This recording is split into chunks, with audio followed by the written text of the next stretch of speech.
Welcome to the IPFW Athletic Center. Tonight, we've got a treat for you. Two teams vying for an NCAA Division II tournament berth have got to win every game going out. Lewis University and IPFW, along with Dave Skelton, our color analyst. I'm Mike Neely, bringing you exciting basketball here on Channel 23, your college connection to IPFW sports. Dave, tonight looks like a great matchup. Two teams evenly matched, 15-5 Lewis, 15-6 IPFW, vying for to catch Kentucky Wesleyan and for the lead in the Great Lakes Valley Conference. Yeah, this should be a good ball game. Both teams are pretty evenly matched, record-wise, both in the conference and outside. They do some similar kinds of things, run and shoot, so this should be a barn burner. Tonight's starting lineup for Lewis University: Corey Powell, a 6'2" sophomore from St. Charles High School, 9.7 points a game for him. Mark Niego, that is, he averages 14.8 points a game. He's number 24, a 6'5" senior and a definite leader on this club from Chicago. Jamie Martin, the leading scorer for Lewis University, at 17.3 points per game, number 42. He's a 6'6" senior from Harvard High School in Illinois. And Dave Muse, who averages 13.9 points a game for Lewis University, 6'6" senior from Chicago. So a loaded team for Lewis with a lot of seniors. For IPFW, Lawrence Jordan will start off, averaging 8.7 assists a game, and that's in the top 10 in the country in Division II. Steve Bard, who averages 18.8 points a game for IPFW, a 5'11" senior from Flint, Michigan. Number 24, Greg Davis, is going to get the nod tonight, averaging 6.6 points a game. He's a junior, 6'6" from Baton Rouge. John Bowe, number 44, in the top 12 in the nation in free throw, that is field goal percentage. And he averages 15.1 points a game. He's a senior from Freeland, Michigan. And to round off the starting lineup, Bruce Rowland, the big gun for IPFW, averaging 19 points a game. Number 25, he's a 6'2" senior from New Albany. We now have our national anthem.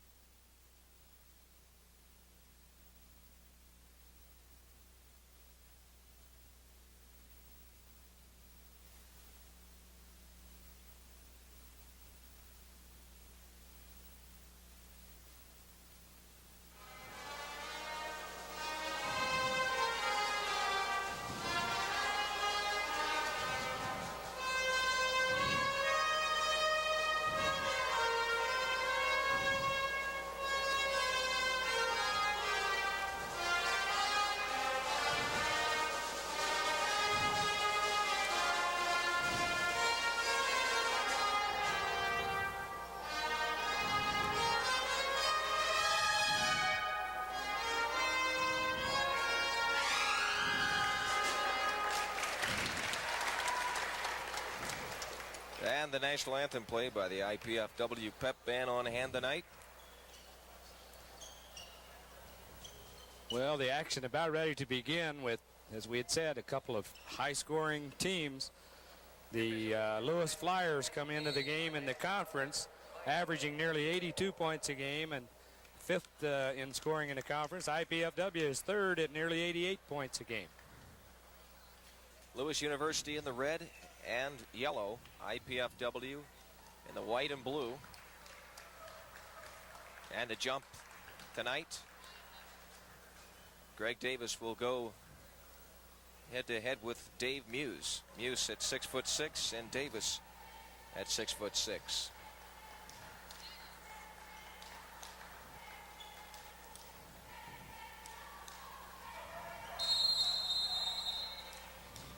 And we're underway. And it's tipped out of bounds by Lewis. It's going to go to IPFW despite the early jump by Davis. And it looks like it might go to, well, it is going to IPFW. Steve Bard will inbound. 2 seconds ran off the clock. Jordan with a near steal by Corey Powell, and it'll go out of bounds again to IPFW. That ball looks like a hot potato right now to begin the ball game. Bard Bard gets it into Rowland. And he hands off to Lawrence Jordan, who sets up the offense. Jordan averaging 8.7 assists per game.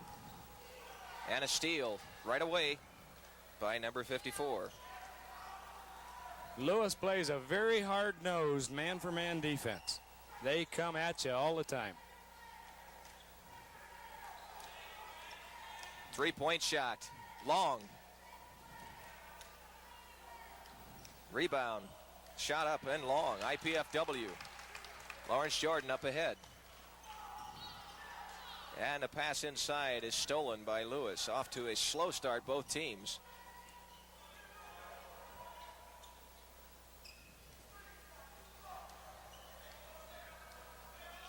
Mark Nigo at the top of the key there. He's the three-point threat for Lewis, but number 42, Jamie Martin, gets the three-pointer to fall. It's 3-0 quickly.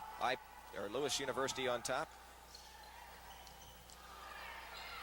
Greg Davis having trouble again at the start of the ball game like he did Tuesday night. Couldn't get those close ones to fall. Rowland shoots it up and long. Rebound Lewis. Number 42, Jamie Martin.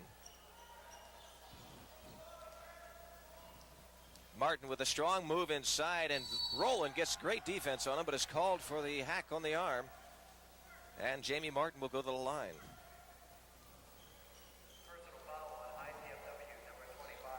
When these two teams met about 3 weeks ago, they had a good, tough ball game, although Lewis stretched the margin out at the end of the game. But they were running, they were putting the three-pointers up.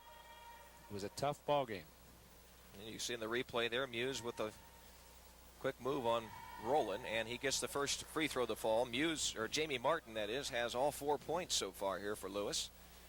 4-0, 18:37 left in the first half. And Martin makes the second one. I think in that previous ball game, Martin hit something like 16 or 18 free throws in a row. Steal. Lewis up ahead. Turnovers are causing IPFW a big problem at the moment. And Dave Muse gets it to fall. IPFW has to call a quick timeout here. We've barely a minute and a half gone here in the first half, and IPFW is down 7 right off the bat.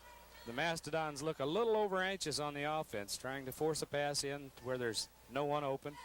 Too many arms from the opposing team in the passing lane. As you can see in the huddle there, Coach Andy Piazza trying to settle the troops down to get them outside on the court to settle the offense down and start getting some good shots. Got an uneven crowd flow here. We got our side of the floor here. We got a decent crowd, and the other side is pretty sparsely populated. Maybe with the cold weather outside, everybody's huddling together on one side. Well, I don't know how cold it is out there, Dave, but it's cold. It's cold enough. 18:22 left in the first half. We're off to a slow start. IPFW needs to get something rolling here so they don't get behind quickly like Lewis University women's team did in the first half. Yeah, IPFW needs something on this possession to get untracked, and there it is. Great assist by Lawrence Jordan and a bucket by Bruce Rowland.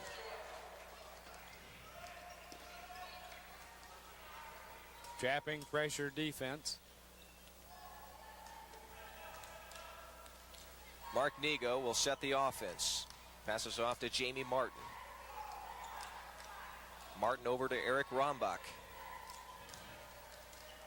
Nigo sets it back out again. Pass to Martin. Martin can't find anywhere to go. He's pressured, and Nigo is going to take the long three-pointer and cans it. Nigo, a definite three-point threat, and he gets them on top now, 10-2, 10-2. Lewis University on top with 17:42 left. That last three-pointer was probably an NBA three-pointer. Rowland at the top. Passes over to Davis. Davis inside to Bowe. He gets caught up in a bunch of rubble there at the first part of the basket there, and an easy layup by number 24, Mark Nigo. Nigo's got 5 points quickly here, 12-2, a 10-point lead here already in the first half with only 17:16 left. Well, it's early enough that a 10-point lead won't be insurmountable, but we got to keep the turnovers down. Steal at the other end of the floor by Nigo, and at this end of the floor, Bruce Rowland picks up the loose ball. Jordan up ahead to Steve Bard. Bard inside to Bowe, and Bowe gets a strong move inside and cans it home. But Lewis out quickly on the fast break, and it's fouled before the shot. I think John Bowe picked up his first personal.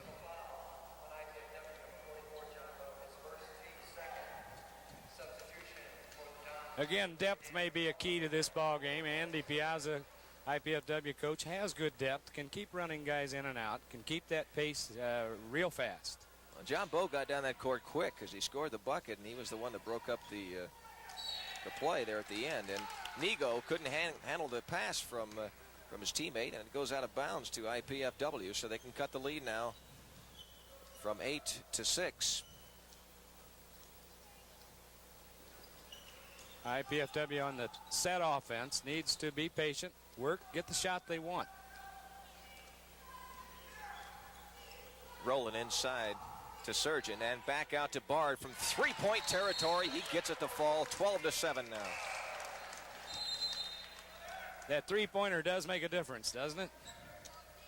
Well, it can get you back in a ball game quick. Closes that gap quickly. 5-point lead now for Lewis. 16:26 left in the first half.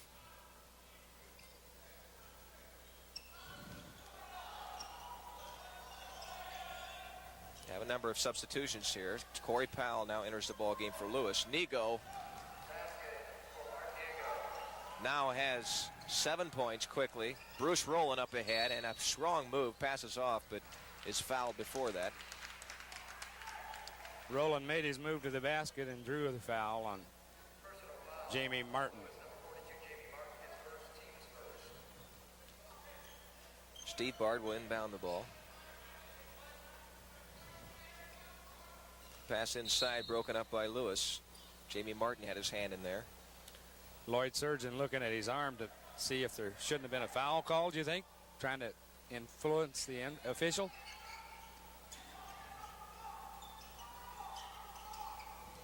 Rowland with the shot. Short. Rebound Bard, and he gets in there, the little guy, cans it home, and Bard now has 5 points. Excellent follow through and basket by Steve Bard. Good hustle. Lewis handling the press rather well.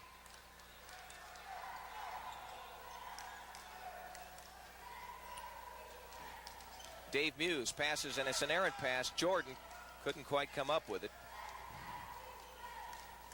Nigo inside, a steal by Rowland. Quick hands by Bruce Rowland, and it's up ahead to Jordan. He's going to push it up the court very quickly. He's going to go all the way. Passes off to Bard. Bard with the shot.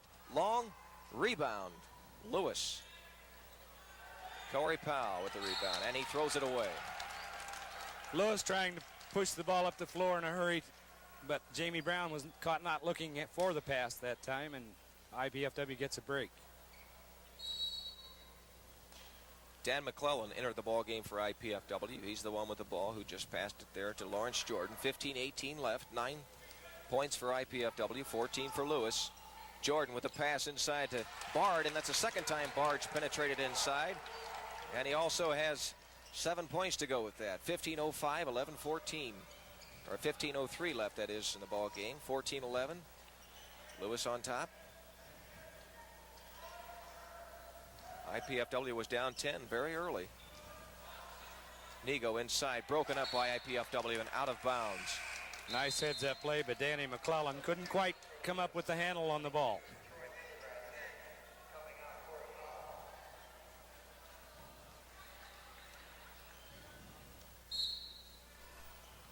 Nigo inbounds the ball into Jamie Martin, and we've got an almost showtime there, but McClellan, or that is Lloyd Surgeon, makes a fine block, but it hits the arm in the process. And well, both Surgeon and McClellan were going to make sure that basket was not scored. Andre Brown will go to the line.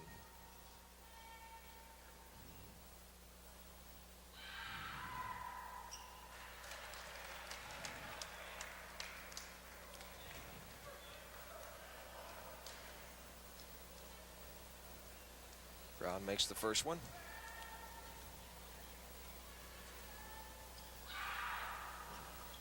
And Brown gets the second one. Andre Brown with his first two. 15-11 now. IPFW down by 4. 14:43 left.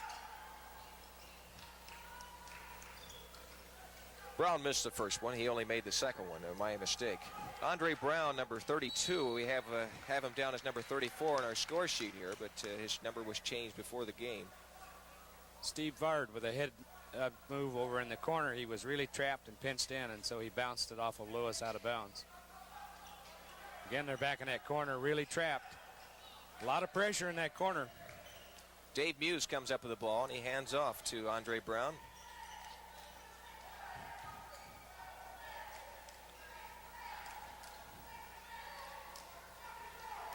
IPFW matching up defensively. Lewis kind of out taking a look at how they might best attack it. Nego from three-point land, and McClellan, or Surgeon that is, blocks it. But there's some great hustle in trying to save it, and that is the kind of play they're definitely going to need from Lloyd Surgeon, who is definitely a spark plug off the bench. IPFW's got to be strong defensively tonight to be able to win this ball game. Andre Brown with a beautiful move inside between two defenders. Brown with 4 points. Steve Bard back to Jordan. Surgeon passes up the shot. Bard inside, and it's broken up by Lewis. 2-on-1. Niego, and a beautiful move there also. Lloyding off the defender, number 22, Troy Pendergrass. No relation to Teddy. Again, the difficulty of IPFW to handle the ball inside lets Lewis break out quickly and get a bucket. 19-11. Lewis on top by 8. 13-40.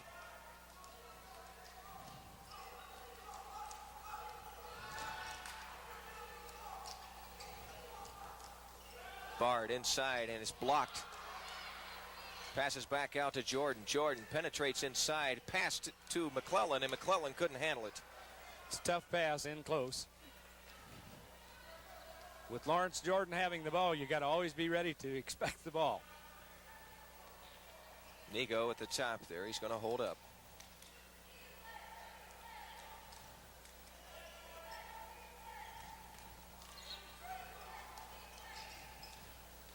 Andre Brown with some fancy work. Troy Pendergrass at the top of the key. Over to Jamie Martin. Jamie Martin, the leading scorer. Over to Andre Brown. Back to Martin from three-point territory, and it's perfect. 11 points for IPFW, now 22 for Lewis. They're up by 11 now and have increased the lead. Martin off to a fast start again in this ball game. He had an excellent ball game the last 2 times these clubs met up in Lewis. Jamie Martin with 7 points now. And you can see right there the bucket swished home, and it was nothing but net. That's 7 straight points by Lewis. IPFW's got to break that, come back and get the ball in the hoop.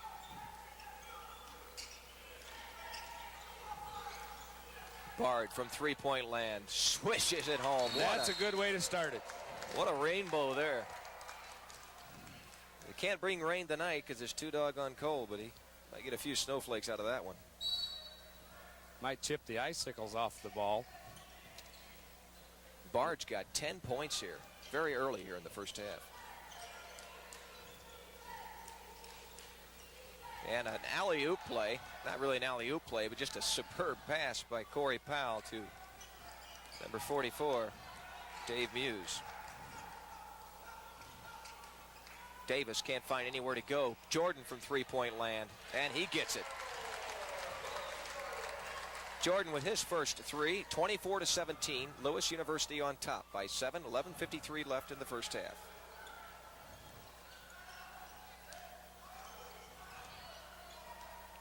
Corey Powell holds up the offense. Andre Brown to the corner. And the pass is inside, and the shot is long. And what a tip. Great tip by the small Corey Powell, who's only 6'2" compared to the rest, and he steals it from Jordan. He's got a 2-on-1, and he's going to have to be called for a travel. A little bit too fancy there. He got a little fancy and cost him the ball. 26-17, Lewis on top by 9. IPFW with 11:22 left in the first half.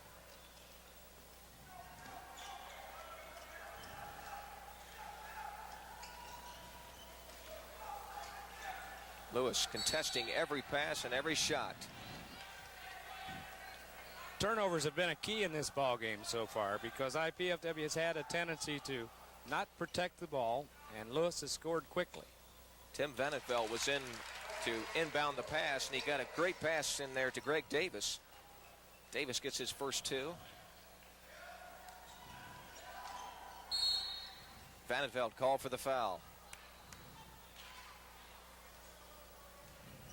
Troy Pendergrass with a good feed inside to Dave Muse.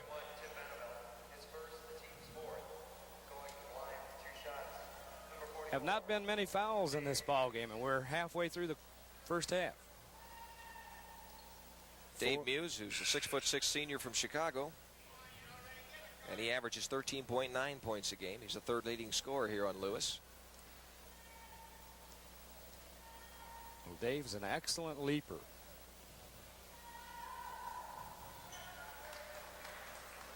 Five points for Muse.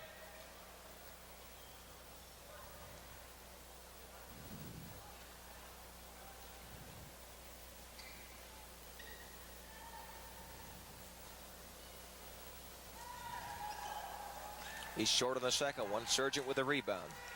Up ahead to Vanetveld. Showtime! All right.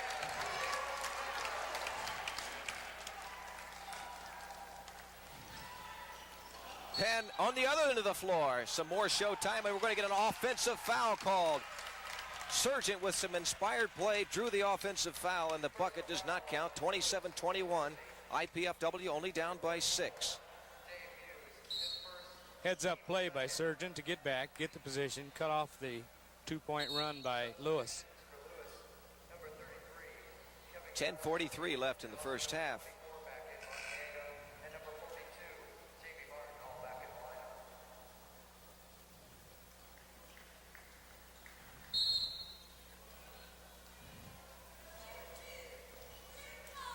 Substitution in the ballgame for IPFW, Lan Bullard, number 32.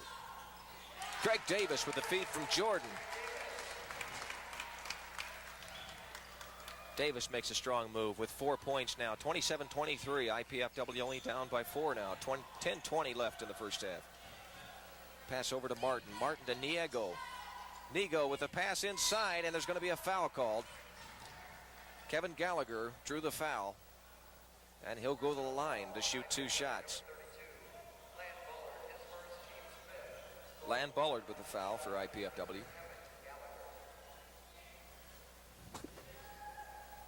You can see right there on the replay. Good pass from Nigo and the foul. Kevin Gallagher, 6'6". He's a junior from Rolling Meadows High School in Illinois.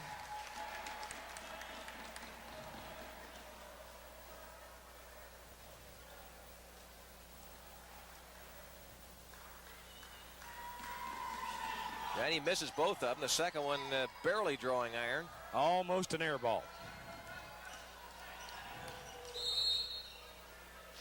Foul before the pass. And an excellent pass it was. 10 minutes, 9 seconds left. 27-23. Lewis on top. They got off to a quick start. But IPFW closing in. Sargent being hounded and almost lost. Vanetveld from outside, just inside the three-point line, and he gets it to fall.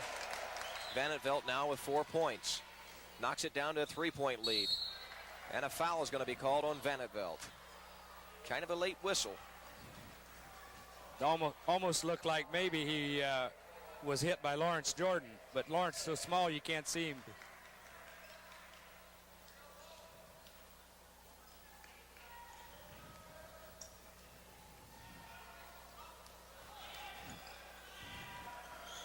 Good work by the big man, Eric Rombach. 6'9". He handles the ball like a guard.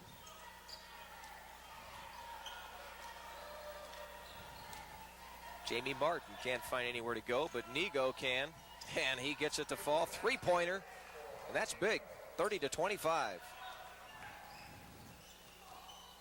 IPFW needs another run now so that they can squeeze that 5-point lead down. Jordan with an errant pass inside. Nigo with the steal. He's up ahead, and the numbers don't add up. So he's going to pull up and shoot a three-pointer and can it. He's got the feel tonight.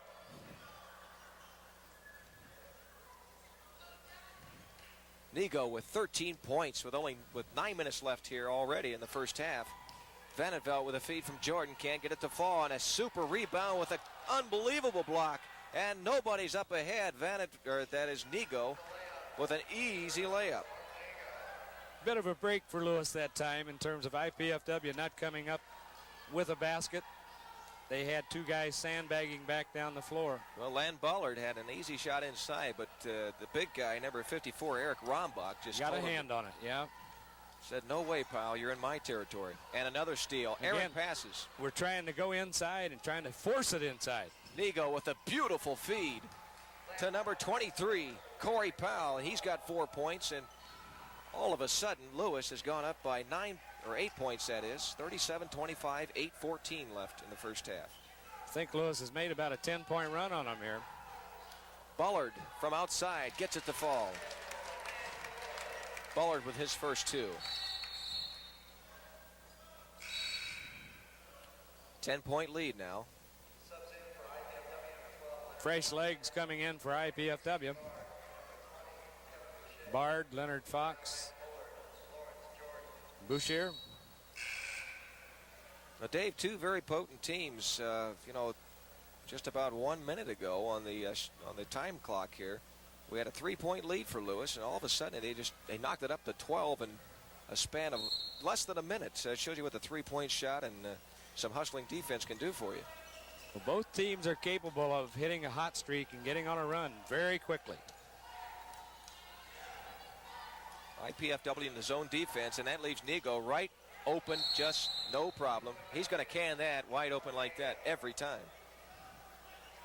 Our defensive recognition is probably giving Nigo too much daylight.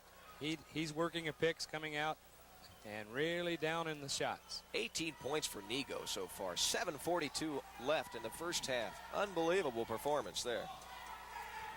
Bard, good fake, pulls up, can't get it to fall. Rebound, Bard, no. Nigo with the rebound, and now he'll come up ahead. 13-point lead for Lewis. Shot is short. Rebound for Leonard Fox. Fox up ahead. He's got Vanderveld on the right, but misses him.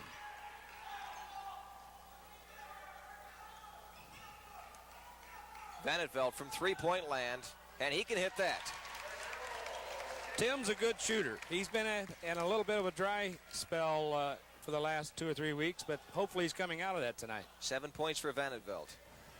Nigo passes inside, and he's get definite money's worth on that foul by Greg Davis on number 44, Dave Muse. And Muse will go to the line for 2 shots.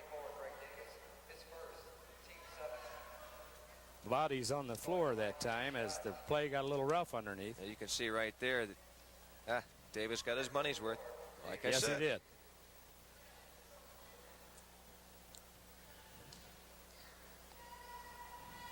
Dave Muse with 5 points is going to try to add to the 10-point lead for Lewis with 6:55 left in the first half.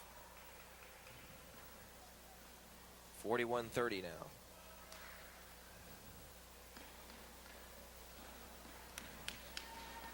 Good look at Muse, who averages 13.9 points a game. The senior from Chicago gets the second one. 7 points for Muse. Jordan up ahead quickly. That's Leonard Fox, excuse me. And a traveling call on Vanderveld. IPFW coming apart here. Yeah, the turnovers can really cause you a lot of trouble, particularly when you need desperately to score. And when you don't get a shot, you have no opportunity. It's difficult. Lloyd Sargent replaces Vanderveld in the lineup.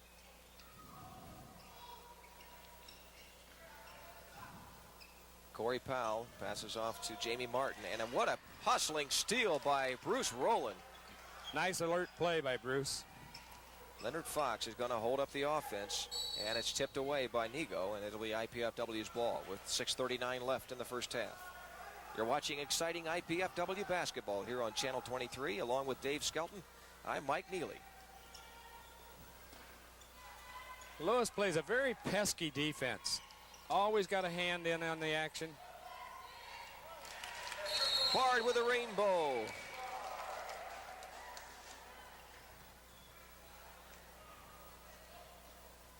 Boy, does he have a touch from outside. He certainly does. This game may come down to a three-point shot contest. Bard's got 13 points already here in the first half. 6:21 left, 42-33. IPFW cut it down to single digits now. In the zone defense. 1-2-2.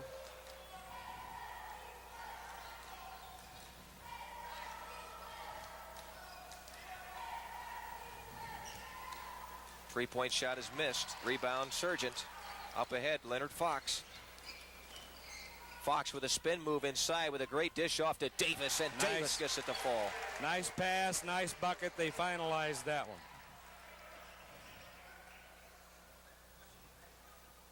Now a 7-point lead.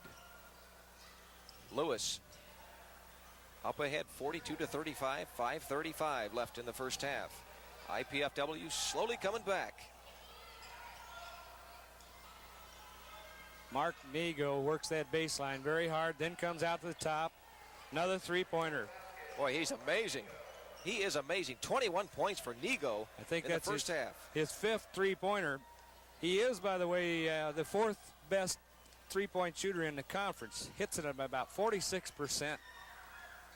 Just one of the many Nego family participants in the Lewis University program. And boy, they've had a number of Negos come and haunt IPFW and the rest of the GLVC teams in the past. It's a large family, and all the boys and all the girls have been there and participated in athletics, and I'm sure Lewis University has been very happy to have them around.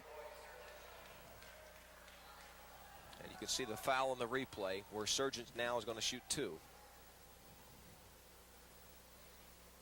And he makes the first one.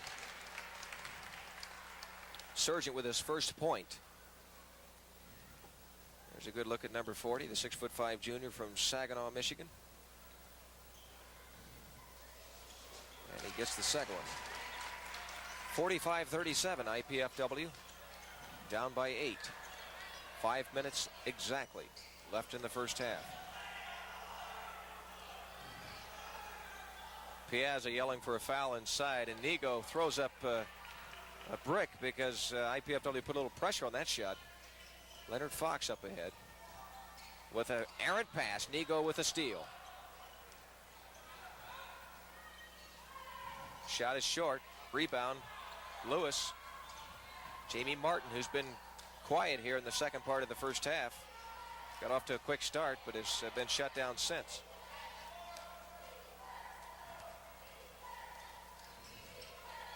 Corey Powell. Oh, what a touch pass by Nego.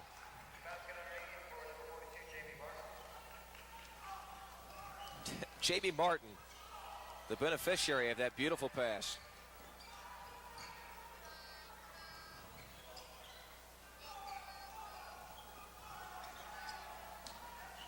Rowland being pressured up top, and he throws a shot, and I think that was supposed to be a pass, I'm sure, but I'm not sure if it was supposed to end up that way. He intended for it to be a pass. It looked a little bit like a shot, and Davis, you might credit him with a rebound.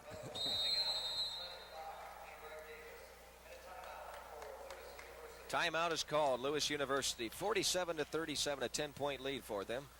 3:51 left in the first half, and it's been an action-filled first half. Very enjoyable to watch these two teams go at it, but IPFW. It's been a game of streaks. Seems like Lewis is on the last one now. IPFW was able to cut the lead down to 6 or 7 points. Now it jumps back up to 10. We've got to see if IPFW can't get a little more consistency in their offensive play and keep those streaks from Lewis from materializing. Well, obviously the zone defense sure hasn't done a whole lot for IPFW because Nego's just shooting right over the top of it, and he can't do anything with that. He's had a good game scoring-wise in the first half. 5 3-pointers. He's been all the offense, really, for Lewis University. Nigo with 23 points now for them. And just an unbelievable performance here in the first half. And I'm sure that's well above his average.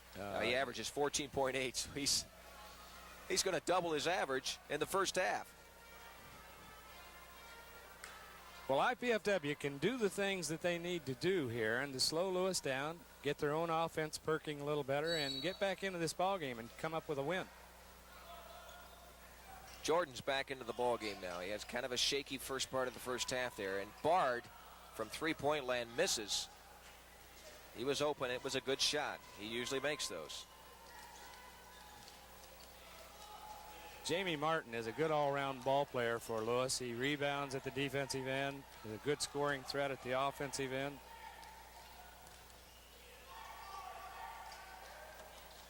Corey Powell at the top. He's going to take that three-pointer.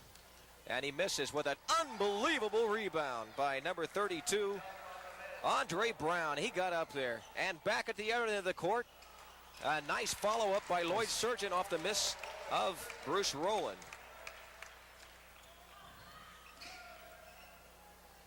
Surgeon with 4 points now. And an errant pass inside to Nigo is lost, and it goes out of bounds to IPFW. But boy, going back to that rebound slam by Andre Brown, that was really something. No doubt. 10-point lead for Lewis, 49-39. 2:59 left here in the first half. John Bowe back in the IPFW lineup could give us a good bit more stability in the middle there if we can get the ball to him.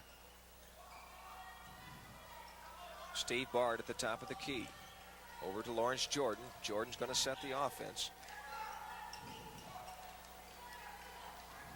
And the penetration by Jordan gets the feed inside to John Bowe, and Bowe's got 4 points now. He averages 15.1, so they've got to get him untracked.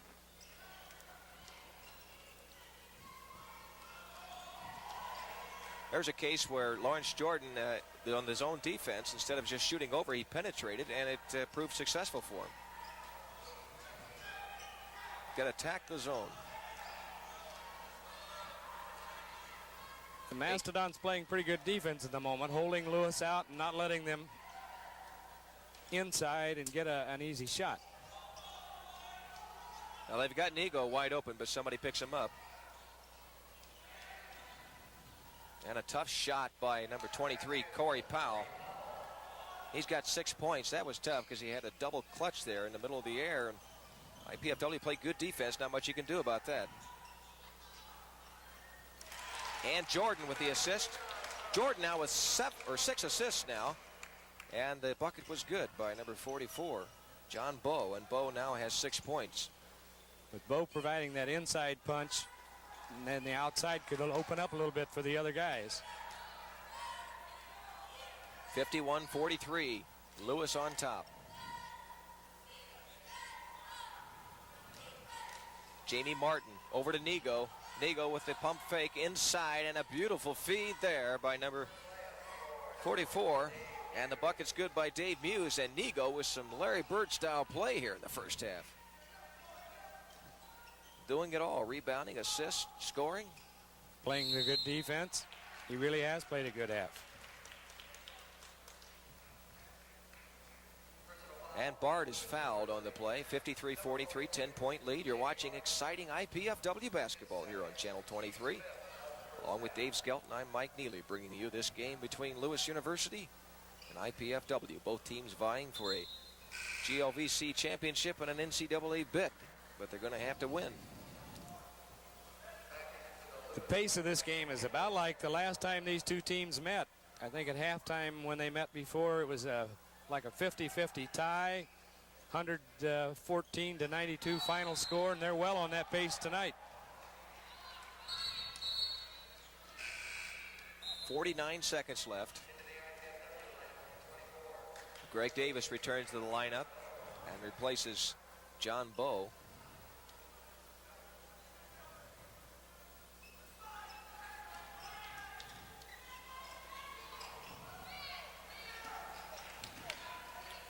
Bard almost lost it in the corner, but comes up with it. And Rowland takes That's a 2-pointer. Good hustle by Lloyd Surgeon on the boards that time. Team rebound goes to IPFW as it hit the bottom of the basket there and was ruled out of bounds after it was touched by Lewis.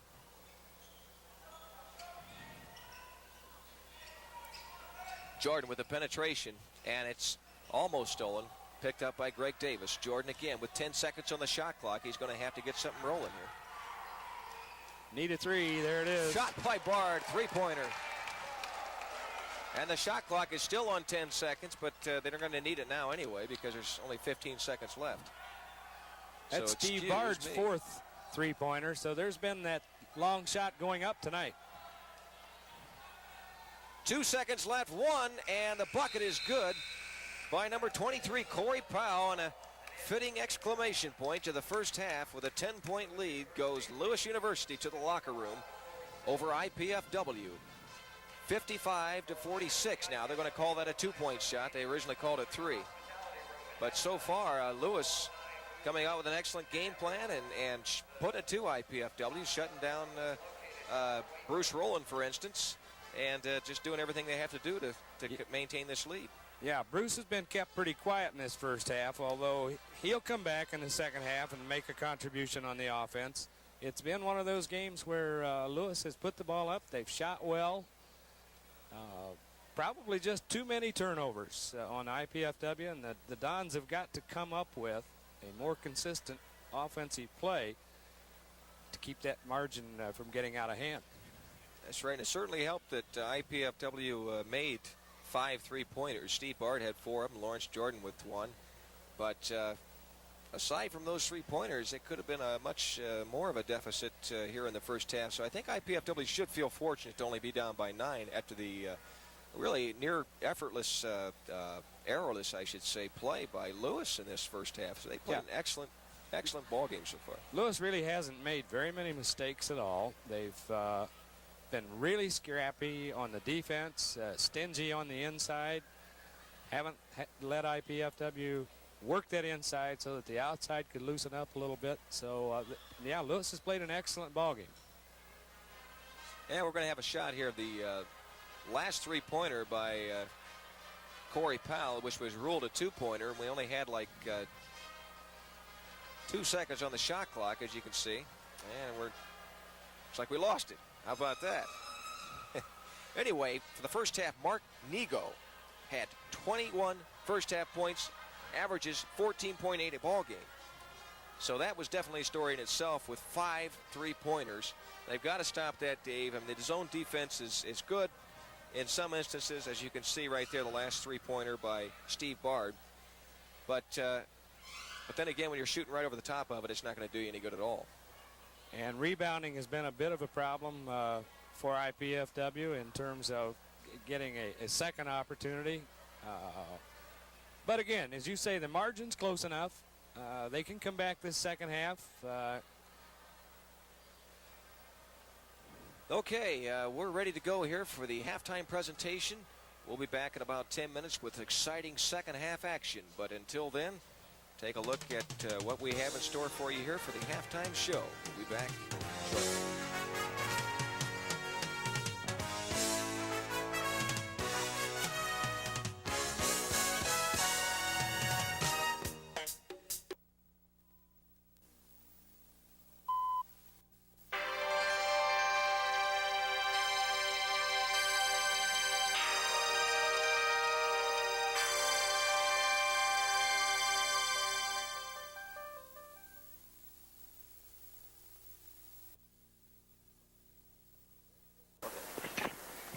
You're experiencing the ups and downs of college volleyball this week also, aren't you?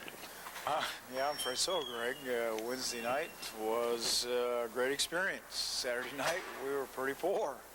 But that's to be expected a little bit after the victory Wednesday night over Ball State, whom we've never defeated before. And then we have gotten a little bit of the flu bug in us, and we've had a couple kids sick, and that hurt us Saturday night. But in fairness to Ohio State, we'd beaten them twice, and they were ready to play, and we weren't. And I wasn't real surprised after our win Wednesday night. I heard you say earlier it's kind of hard to. I mean, there was no how did you say that? There's no precedence. Yeah, you'd never beaten Ball State before, so the letdown wasn't such a surprise. Well, somebody asked me what we did to try and get the kids back up for Saturday, and I said I don't know, because we've never beaten Ball State before, so there's no precedence been set to rebound from that kind of a win, and there really wasn't a lot we tried to do. We never happy to lose, but it was just really difficult for us to get back up for Saturday night, especially having to go over there after having beaten them twice and going over to their place. And they were needing a win very desperately, so they were kind of like fighting for their lives, and we're still riding on top of the world because we had beaten Ball State. So are the players up or down right now? Well, I think we're all right. We gave them yesterday off because they just needed some time to catch up on their sleep and their grades and that kind of thing, some of their studies. But I think psychologically we're fine. We recognize that we didn't play well Saturday. The kids recognize they didn't play well Saturday.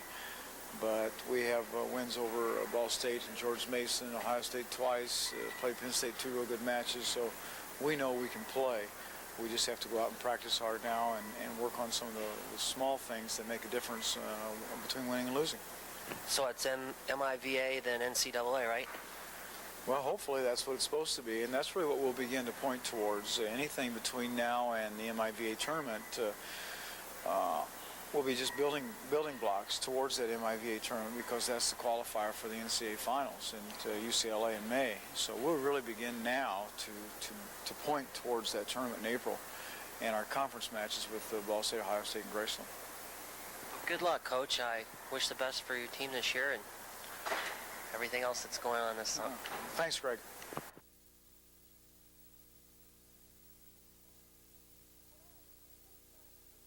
Hello. Please join us for the IPFW Mind and Body Workout every Tuesday and Thursday evening at 5 p.m. Please join us for the IPFW Mind and Body Workout every Monday, Wednesday, and Friday at 9:30. See you then.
Last Thursday, the IPFW Athletic Department and Coach Arnie Ball hosted a luncheon to recognize the champions of the Grand Lake Valley Conference, the IPFW Lady Volleydons. Wendy, would you come forward, please, right here?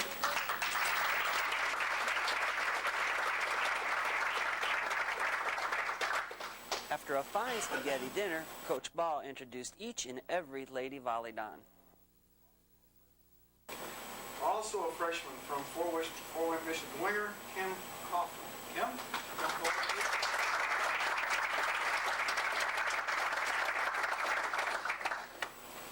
Oh, this is what I always do.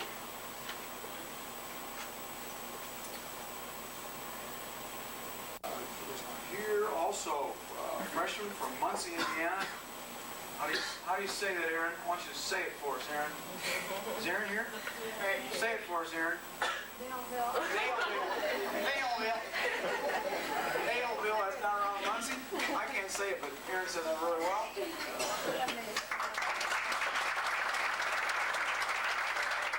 From Arcadia, Hamilton Heights, Indiana, Jana Plummer.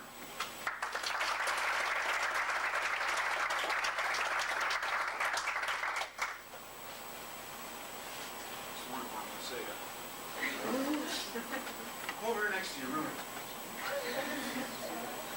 imagine this? These two are roommates. These two are roommates, right? Kristen was a redshirt last year and played this year. This girl found us, actually. And she's a name that those of you who are from this community will recognize immediately, because there are a ton of these people. And they're out in that good old Monroeville Hogan area where they just multiply, apparently. Denise Scheimer. Denise?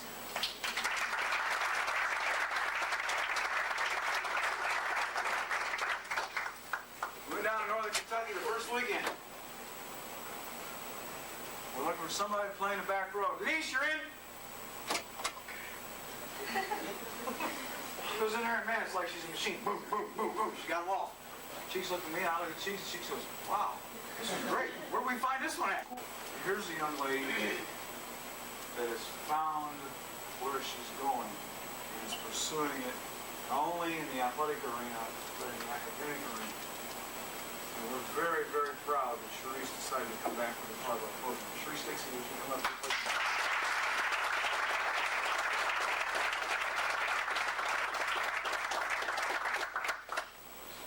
Sharice possesses great quickness, great jumping ability, and a terrible arm swing. Then we went to Cadet Sailor, known as C. We won our first championship with Cadet Sailor. Now we've got Chris. Great tradition. Jamie was the starting middle hitter. Jamie Brown. Jamie, would you please come up?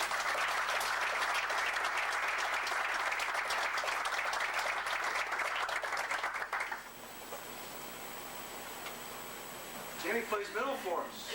One of the things that's very unusual is to have a middle hitter lead your team in kills. He did. That's very, very unusual. The reason it's very, very unusual is because you can't get the ball to him, because you can't pass the ball well enough. Now that tells you something, hopefully, about some of the other people we're going to introduce here in a few minutes and our ability to handle the ball. Gretchen started out as a basketball player, didn't he? Yeah. Played basketball here 1 year, and then switched over to volleyball. Gretchen's skills weren't very good.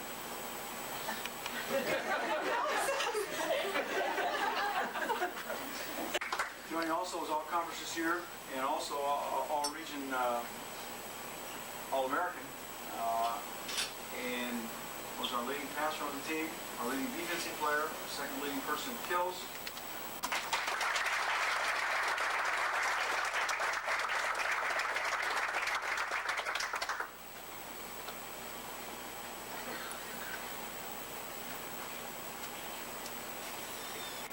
Some of them have no time left as far as participation in volleyball at Houston University is concerned, but I'm in hopes that they will continue on in their life remembering some of the fun things that we had, fun times that we've had, and in some cases some of the adversities we've had, especially the flood of '88.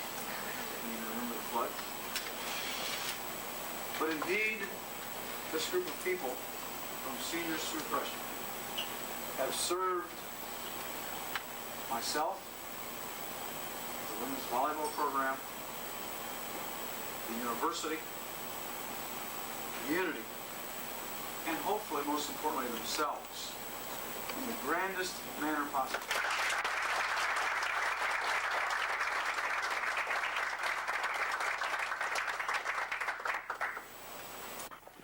Hi, those aren't exactly boat anchors you're holding. No? Explain a little bit about it. Well, this is the conference tournament trophy. This is the third year we've won it. And we don't have our pictures in it. Our picture goes in here. But they're getting that all together after the day after the banquet. They always take our picture and put the picture in here after we're all dressed up instead of being sweaty and in our uniforms. What exactly is this one? We went to West Point, New York and played, and we won the tournament for the second year in 2 years that we've gone. And this is what we brought back, first place. You're both seniors, am I correct? And is volleyball pretty much done for you, or what is your plans? Is volleyball included in your plans for the future? For me, next fall, I'll still be going to school. I have another year yet, but I'm going to be coaching the assistant volleyball coach out at my old high school, Woodland. And I'll play, I'm playing in a tournament the 18th of February with a girl that played at the University of Nebraska and a couple other girls, and Gretchen, the other senior on the team, is going to be playing. So we'll probably, play as a recreation, but I will be coaching too. Okay, how about you? Pretty much the same as Joni. I like to play intramurals, and I'd like to get into some coaching too. Great. Well, we're real happy that you guys had a great season and a great, really, career here at IPFW, and I know Channel 23 wants to wish you both the best in all your endeavors. So thanks for being here and being a part of the team, and really enjoyed watching you throughout the years. Well, thank you very much.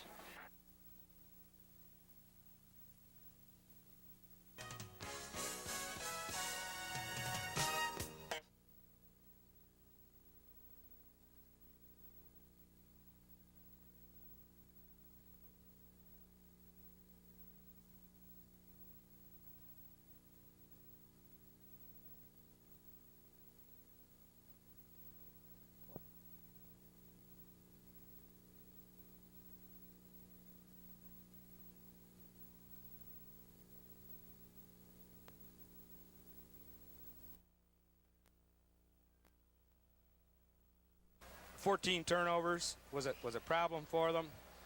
Rebounding fairly even. IPFW has a bit of an edge, 13-11, but Nego's 21 points were high for Lewis and 16 by Steve Bard. Bard was 16, but Bruce Rowland with only 2 in the first half, so we look for him to get on track, and definitely for Lewis's shooting percentage to go down a little bit, because if they keep up that pace, they got a win for sure. That's phenomenal for a ball game. So yeah, it's got to drop off a little bit, and I think Bruce will get back in the game. And we start off the second half. Lewis University is holding the ball, slowing the pace down a little bit here. Not trying to force anything. Nego there at the top of the key there. He had 21 points in the first half. They're going to have to shut down his three-point shooting, but Jamie Martin takes a three-pointer, misses, and Lawrence Jordan's up ahead quickly.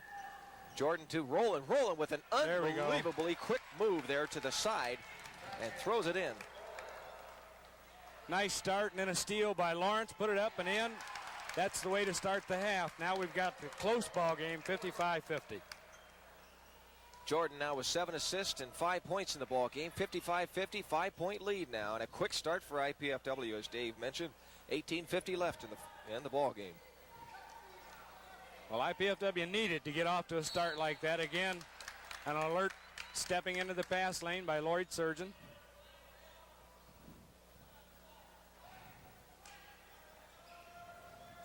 Pass inside and a steal, and no, it's stripped away, but the shot is blocked by Lloyd Surgeon, but he commits the foul, and number 44, Dave Muse, will go to the line. He had 9 points in the first half. Kind of an unusual play in there where the ball came loose, was trapped between the bodies of the two players. Muse will try to add to the 5-point lead. IPFW was down by 9 very early, well, to start the second half, and in a span of less than a minute and a half, they've cut it down to 5. I think the discussion is whether or not that's a lane violation. I think it is. When the player drops the ball, bounces it off of his toe, it's a lane violation. So he'll be down to shooting the second free throw out of the two-shot foul. Boy, that is, you don't see that very often, that call made very often, really. I mean, I've seen it happen before, but the call is not made that often.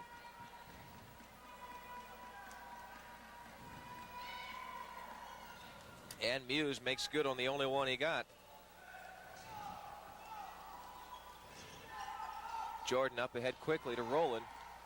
And Sargent takes the outside shot and makes it.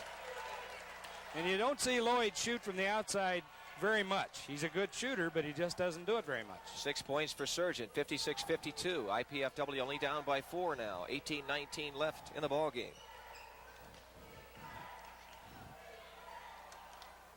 Well, it's amazing. IPFW only down by 4. As perfect a game as Lewis has played.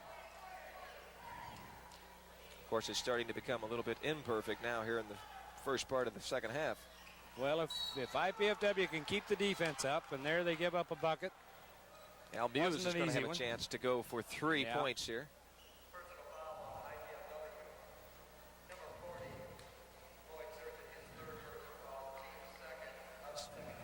Surgeon's going to take a seat. In comes Dan McClellan.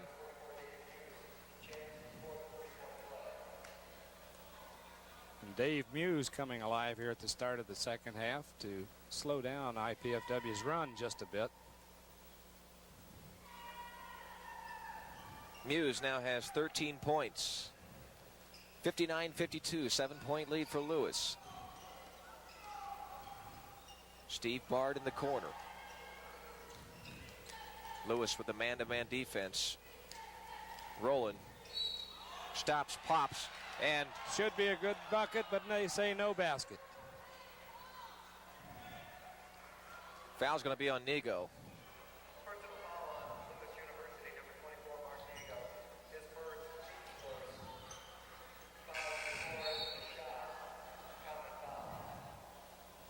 Troy Pendergrass replaces Corey Powell here for Lewis University. IPFW with the ball out of bounds. Quite often gets a short pass on the rollout, but Pendergrass with some hustle. Oh, he takes a spill over the side there and comes out okay.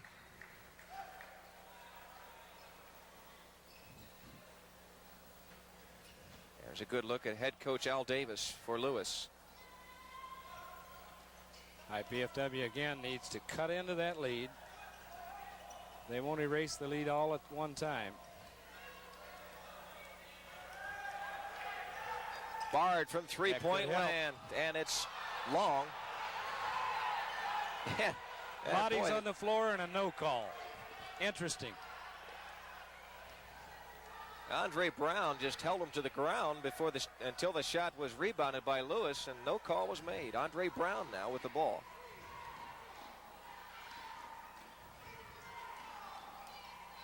Nego inside, over to Andre Brown. Brown with a shot, and he makes it.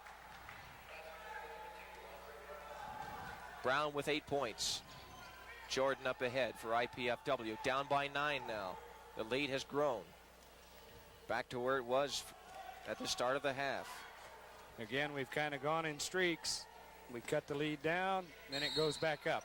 Davis, before the shot, was fouled by Muse. It's the second time there's been a basket scored, but after a foul, and thus the basket nullified.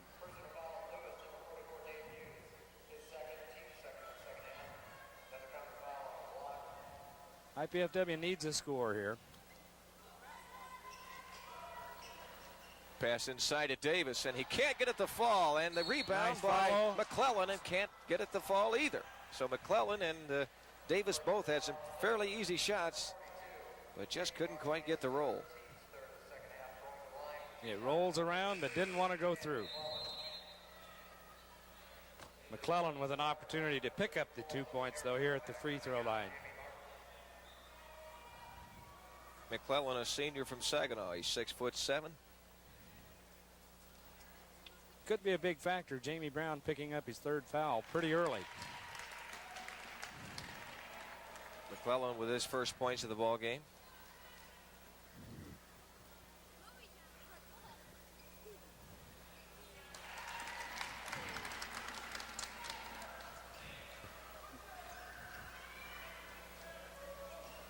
Andre Brown up ahead. And a traveling call. Eric Rombach called for the traveling. Now if the Dons can capitalize on that Lewis mistake, we'll have a short streak going again the other way. Sounds like the crowd on our side of the floor here is starting to get back into the ball game here. They were awful quiet in the first half. Third bucket we've scored, but after a foul.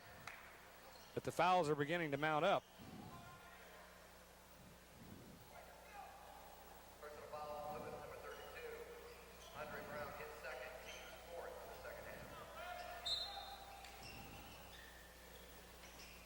That's funny. Every one of those buckets would have counted in the NBA. Yeah, continuation. McClellan with the tough shot, Nice gets move. the roll. Nice move, nice roll. And credit that inside play and the assist to Lawrence Jordan, who now has 8 assists in the ball game. Just about hit his average. 15:58. 15:55 now left in the ball game. 61-56. Lewis only up by 5 now. And a super pass inside to Andre Brown. And foul's going to be called on Bruce Rowland. Called for the blocking foul. And a chance for a 3-point play.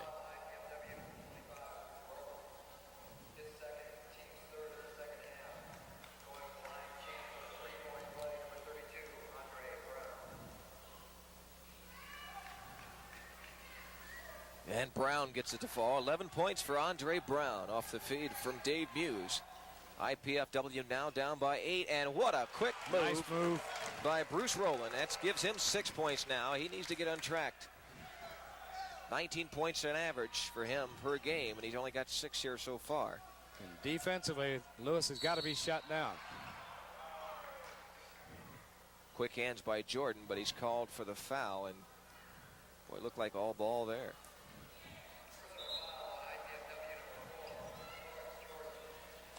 The officials must not think Lawrence can get up high enough to block a shot. Jordan only 5'8" from Muncie. When you stretch him real tall. You're right. There you see Troy Pendergrass. Guy's got a heck of a name.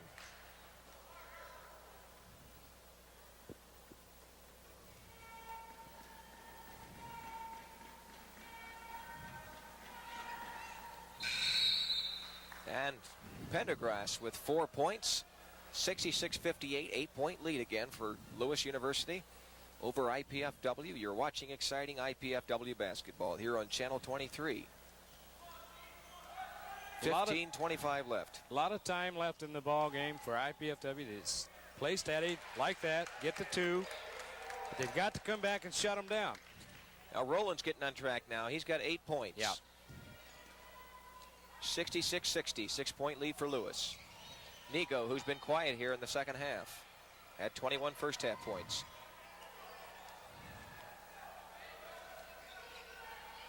Lewis showing some patience here and getting set up for their offense. What a beautiful pass inside, and a beautiful move on top of that by Corey Powell. That's a tough move to stop. The only way to stop that one is to keep him from getting the ball in the first place. Corey Powell has just exceeded his average points per game. He's got 10 now, averages 9.7.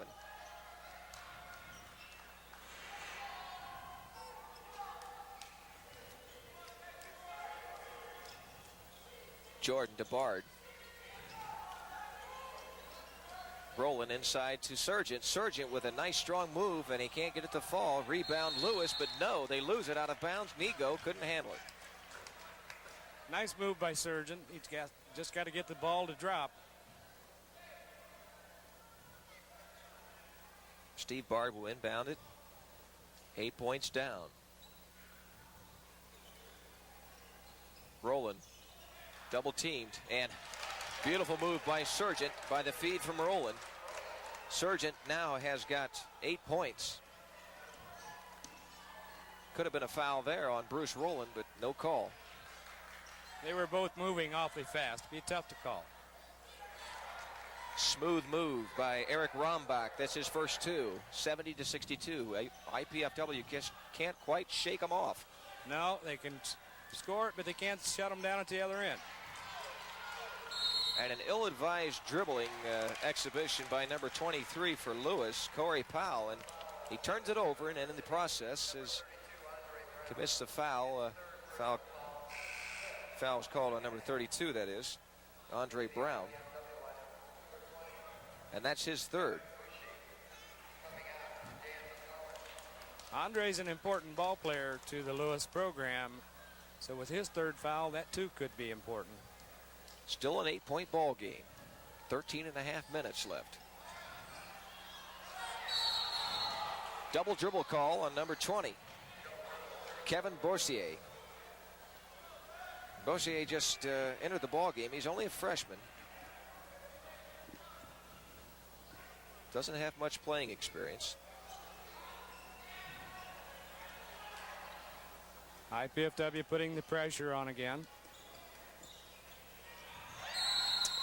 Almost a steal by Rowland, but they're going to have to get they've only got 2 seconds to get it across the line, and they're going to have to either throw it across the line then or on the initial pass or get it across very quickly when they catch it.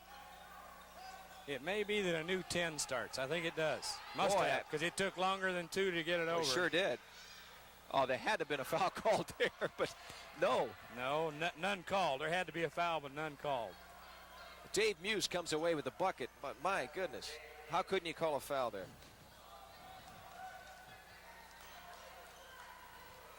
(72-62). Now a 10-point lead. Bard with the move, and he gets fouled before the bucket. And if that one goes, that's about the 4th one this time, where that's the continuation, this half. Yeah, continuation rule would have given us 8 points. But if they'll keep making the moves, keep drawing the fouls, they've got to score when they come down.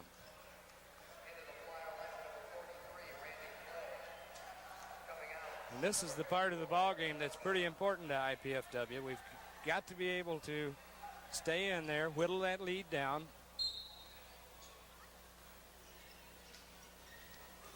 Rowland inside, strong move, and doesn't fall, but he's going to go to the line.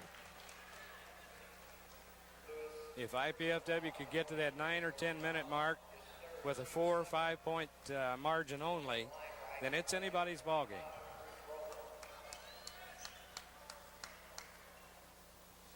Rowland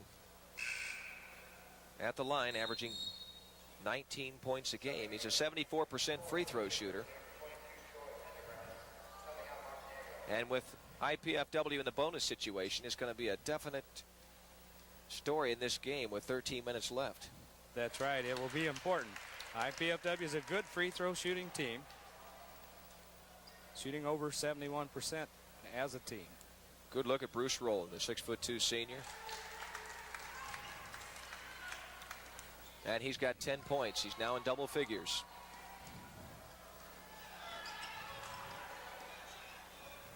Corey Powell with the ball. Over to Pendergrass.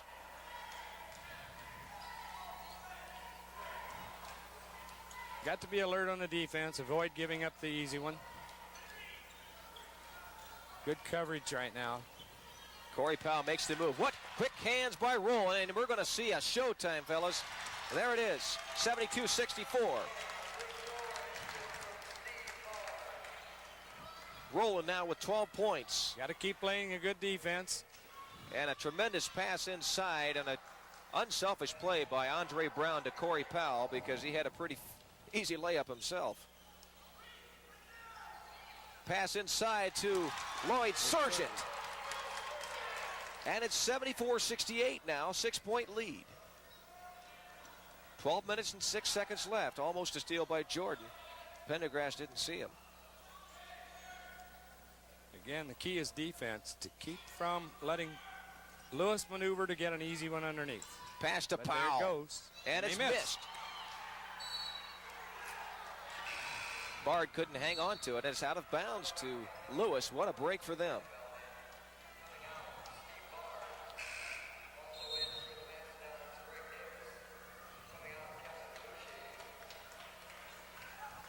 Out of the ball game now. Kevin Boucher, and inside into the ball game now comes Tim Vandenvelt for IPFW. 74-68. Unusual foul call. Holding foul, I think, against Lawrence Jordan.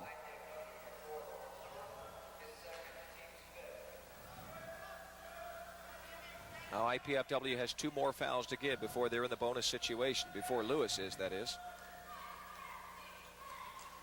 IPFW already in the bonus situation. 74-68, 8-point lead for Lewis with 11 minutes, 45 seconds left.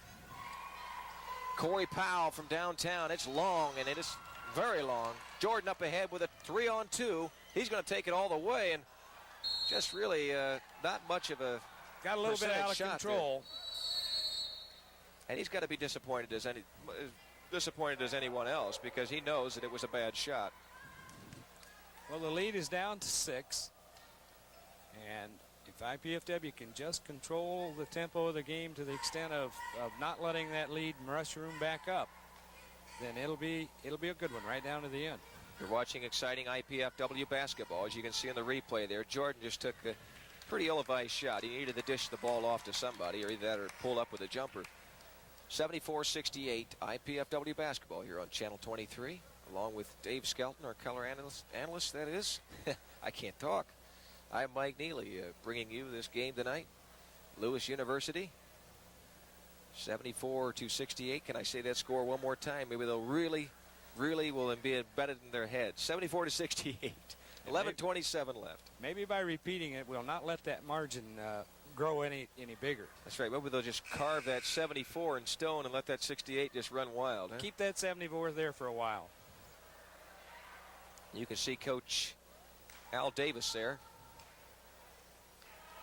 for Lewis. Well, when we talked about the halftime stats and mentioned that Lewis had hit 7 out of 8 3-pointers, that's awfully hard to keep doing. And as we've seen in the second half, they've missed 2 or 3, I think, already.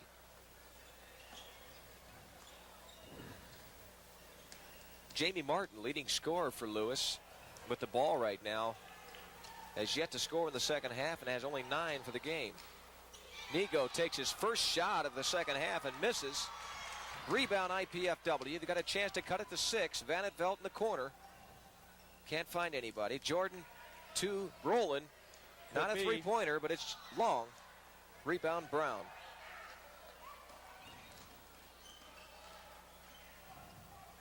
Shot is short for IPFW. Probably not a good shot for Muse to take because only white shirts underneath the rebound. But 4 white shirts and no red. Now IPFW needs to capitalize on that break.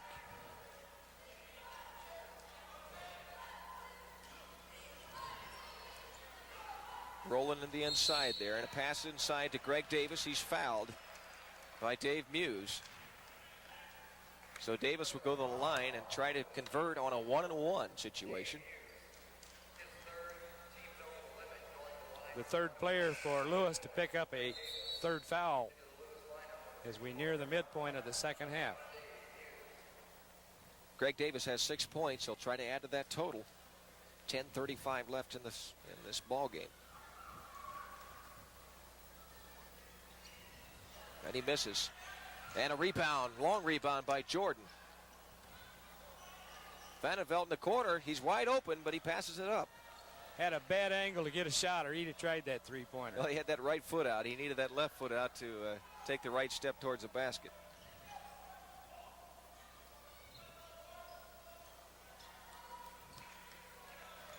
IPFW moving the ball well, looking for that opening. 2-3 zone by Lewis at the moment. Van Velt from three-point land gets it to fall, and that's big. 74-71 now, a 3-point lead for IPFW. And Lewis is up by 3, 74-71, 9:58 left in the ball game. Finally got that margin down to a manageable situation. Van Velt with 10 points. Pass is broken up inside. A lot of time left, Dave. A lot of time left. Plenty of things to see what can happen. IPFW's defensive alertness has been a little sharper here in the last 3 or 4 minutes. Certainly one of the keys. They've shut down a three-point shooting. In fact, well, maybe I shouldn't talk. Well, they missed it. He was wide open, but he missed it. Nigo. And up ahead comes Lawrence Jordan with the penetration inside, and he throws it away. Again, Lawrence got a little bit out of control. Maybe penetrated too far. Nigo inside, and what a move and what a pass. Jamie Martin with 11 points. Rolling, quick move. It's short. Rebound. Lewis, and there they go again. 76-71. Just as IPFW comes back, Lewis comes back with a mini run themselves. IPFW needs to play the strong defense here. Nigo inside again to Jamie Martin. Martin's fouled before the shot. Jamie Martin with 11 points. Lloyd Surgeon picking up his 4th foul, maybe.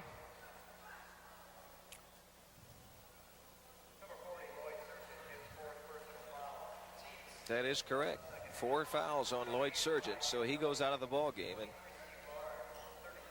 And Lewis not yet in the 1-on-1 bonus situation, but will be soon.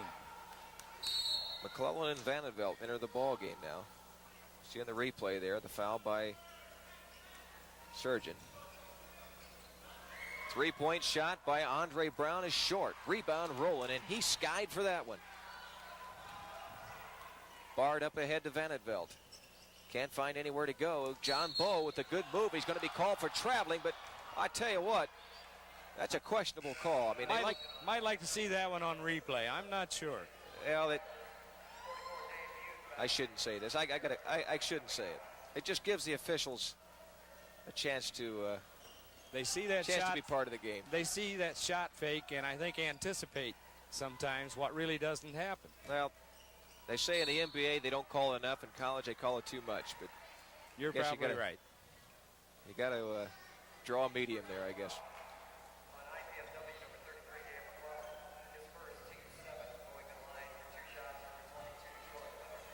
Dan McClellan picking up his first foul.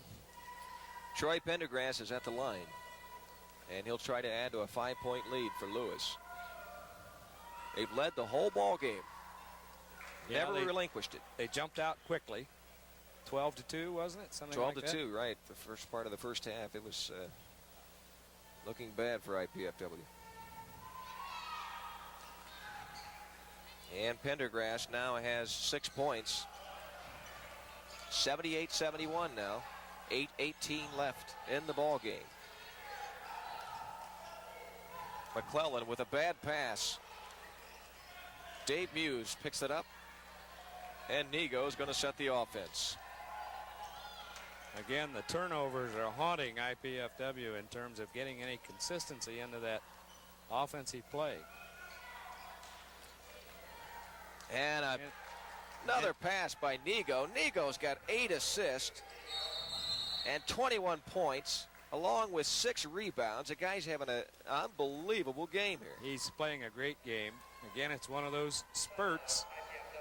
It goes from 74-71 to 80-71 in a span of what? A minute? That's right. Something of that That's sort. right.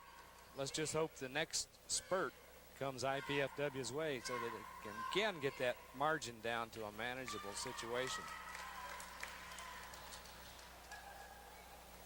And Jamie Martin, who was held only 9 points in the first half, who averages 17.3, now has come up with his average for the season with 17 with those last 2 assists by Nego. And Mark Nego putting on a show. He hasn't scored yet this half, but the other part of his game is destroying IPFW. Well, Jamie Martin and Dave Moose have both come in and picked up some scoring here in the second half and helped Lewis maintain their margin that they had at halftime, which was 9 points. 7:47 left, still plenty of time, as you can see in the replay. I believe that was the traveling call on John Bowe that we questioned earlier. I should have been paying more attention. I wanted to see that and then wasn't looking. And there was an unusual situation. You can see when that horn blows, they'll set the ball down. If nobody comes and picks it up, that 5-second call could go against IPFW. It's a new rule this year. That's right. And you saw Jordan hustle up to that ball to get it going, and now is another turnover. Tim Vanderbilt couldn't see Danny McClellan down underneath the basket. If he'd reversed the ball, had him open.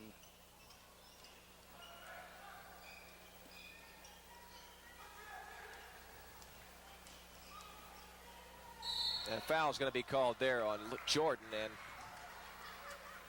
80-71 now. Both teams in the bonus situation. 7 minutes and 27 seconds left. I think we're going to be going back and forth here for quite a while, Dave. You're going to see a lot of free throws from here on out. It's just going to be a matter of who's going to make them and who's going to convert.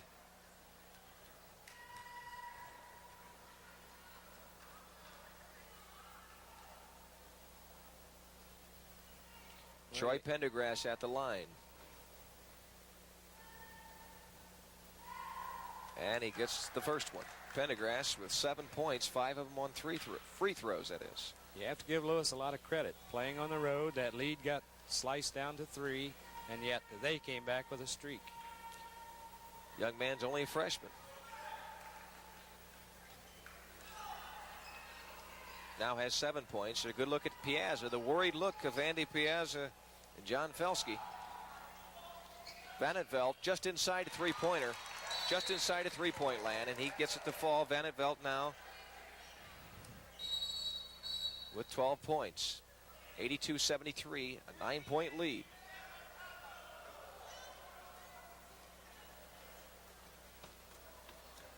Again, the next 3-4 minutes are very important to IPFW. With a little delay. Very solid oh, what play. hustle by Bard into Vandenveld to Rowland, and oh, he just can't get it to fall.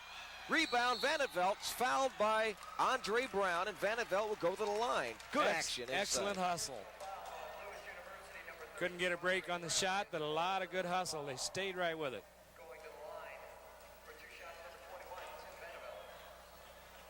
So Vandenveld will, and you can see the replay there. Just tremendous hustle by Bard to get that ball. And then Vandenveld fights for the rebound and puts it up and gets hammered.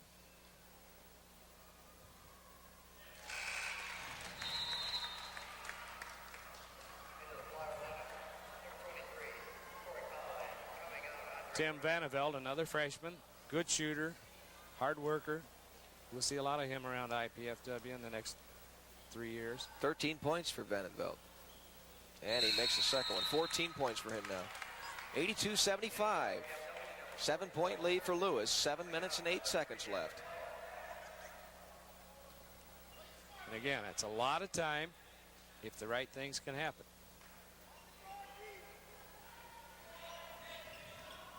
Martin gets it to Nigo. And they break the press.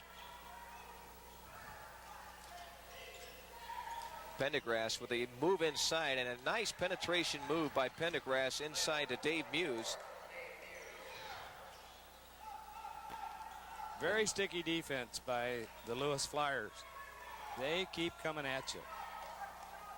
Muse now with 16 points. He's come on strong here in the second half and comes up with a big steal. Turnover, turnover.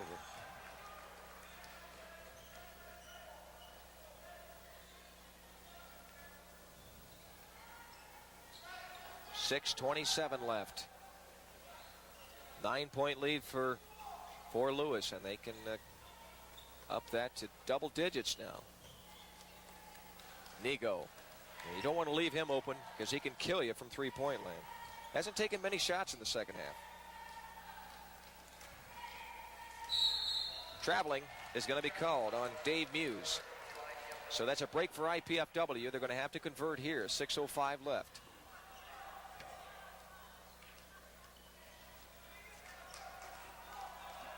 Jordan up ahead. And a new move inside there to Bruce Rowland, but Jordan's going to take it back out over to Steve Bard. Bard finds Rowland. Rowland with the move. And again, before the... Almost one of those. Right. Score a basket right after a foul. I'm not so sure, Dave, they shouldn't have a continuation rule in college, because you see that so often where somebody gets a cheap foul in and somebody's got a clear bucket and they call it off. That and the charging foul, awfully hard to call in terms of did the ball leave his hand or didn't it? Well, although we haven't seen much of that tonight. Well, I think the NBA's got the right idea. If it's a charge, you shouldn't count the bucket regardless. Probably right.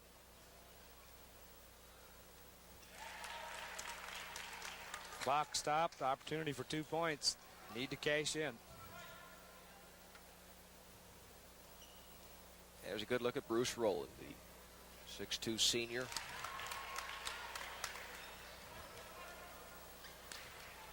Rowland's got 14 points, so he's nearing his average of 19. 5:43 left in the ball game. 84-77. Could have been a walk there. Crowd wants it called, but now Bard gets his money's worth there on the foul on Jamie Martin. Crowd got excited on that high dribble, didn't they? The official responded by saying, nah, he kept his hand on top of the ball, didn't move. And here you see right there, Martin got hammered pretty hard there by Bard, and he'll go to the line to pay him back for that. If he converts, that is. Well, I've forgotten just what his shooting percentage is, but I know it's very, very high at the free throw line. And he gets the second one. Martin with 19 points. averages 17.3, the leading scorer for Lewis. Steve Bard from three-point territory. It's long. Rebound by Jordan. He takes the shot. It's short. Rebound Martin. And IPFW can't throw it in the ocean right now. 86-77, 5:16 left. Still enough time to get it done. If they can get the ball to fall, they can play the defense and shut Lewis down. Corey Powell, the tough shot. Rebound Sargent. Jordan looking for an opening. Over to Vandenveld from three-point land. Short, and it goes off on the long rebound to Nigo. Nigo up ahead to Pendergrass. Pendergrass with a beautiful pass inside. It's missed. Rebound Sargent. IPFW can still cut the lead. Yeah, the door's still open. If they can capitalize. And a foul is going to be called on Corey Powell, so Rowland will go to the line with no time running off the clock to try to cut into that lead.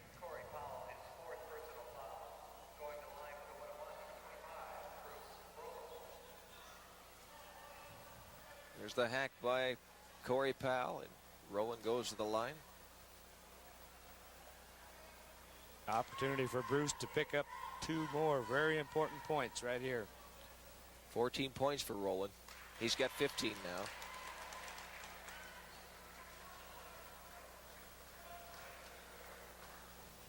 It's now an 8-point lead. IPFW down by 8 with 4:37 left. 16 points for Rowland. Now a 7-point lead. IPFW has cut the lead now. It's critical here that they not give up the easy basket, because it's too hard to get them back. Dave Muse was open briefly there on the fast break, but Lewis couldn't quite convert. Now they hold it up. Lewis going to work the clock a little bit. They're in no big hurry. 20 seconds left in the shot clock, and almost a steal by Bruce Rowland, but he gets called for the foul, and now that's going to put Dave Muse on the line.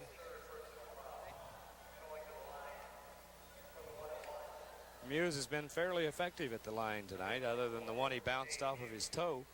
Yeah, that's right.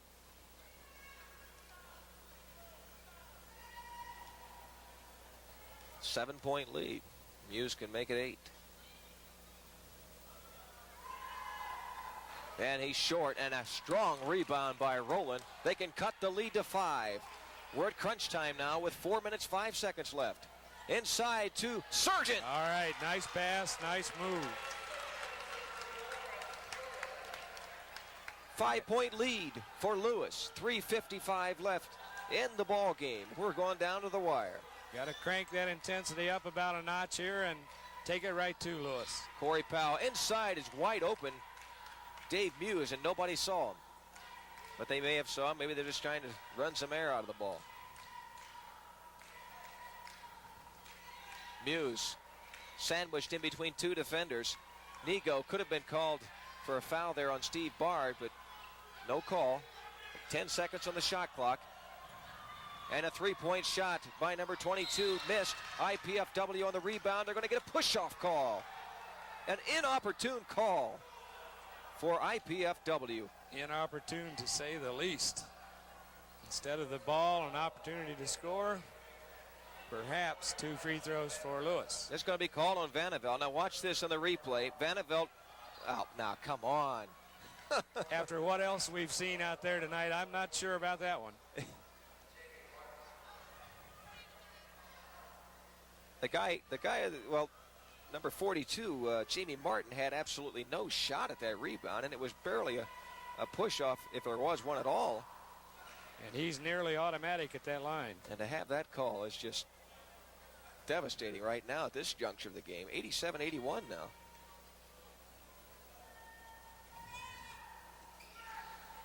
And Martin makes both up. Well, the door is still open, but 21 points. Good things happen. Yeah.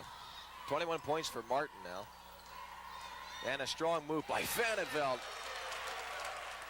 He makes up for that bad call on him down at the other end, as still now a 5-point lead. 3 minutes exactly left in the ball game.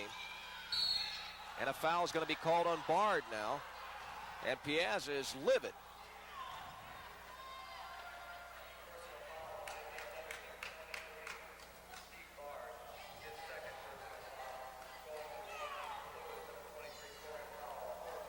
Well, we got to hope he doesn't hit them both. Corey Powell with 12 points. Now 13. Let's hope 13's an unlucky number. 6-point lead now for Lewis.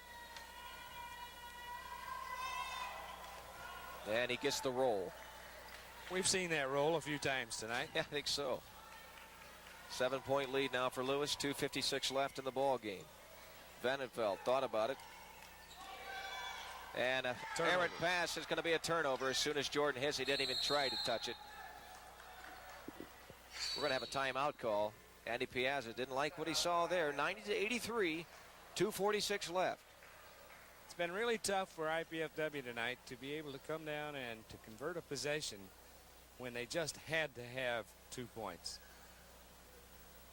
They've been trying for the right things. It just hasn't gone right. Well, 2:46 left, and it's a do-or-die game for both teams. Whoever loses this ball game can just about forget it and kiss the GLVC title goodbye, as well as an NCAA berth. I don't mean to put so much emphasis on one game like that, but that's just about the way it stacks up, really. Well, it's one that's really important, and as you say, important to both teams, and even more than GLVC standings or NCAA tournament bid. They both have a good season going, and this is one that, yeah, originally you'd think it could go either way, but it's important to both ball clubs. If IPFW wins, it'll be their 16th win. Both teams will have 16 wins, whoever wins, but IPFW will have 7 losses to only 5 for Lewis, and Lewis will go 6-4 in the GLVC if they win. Still plenty of time left, though. 7 minutes or 7-point deficit for IPFW with 2:45 left. Yeah, it can still be done. It can still be done. And what a block by Vandenveld.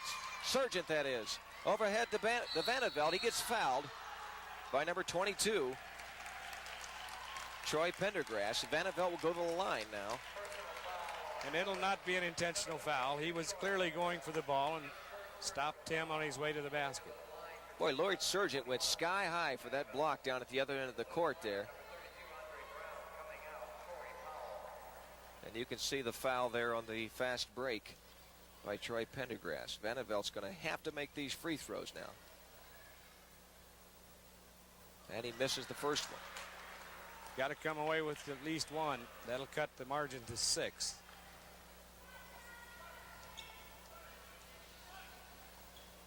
And that 3-point shot's still around, so anything can happen.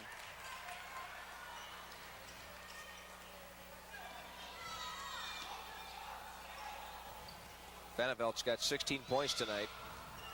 And a steal by Jordan.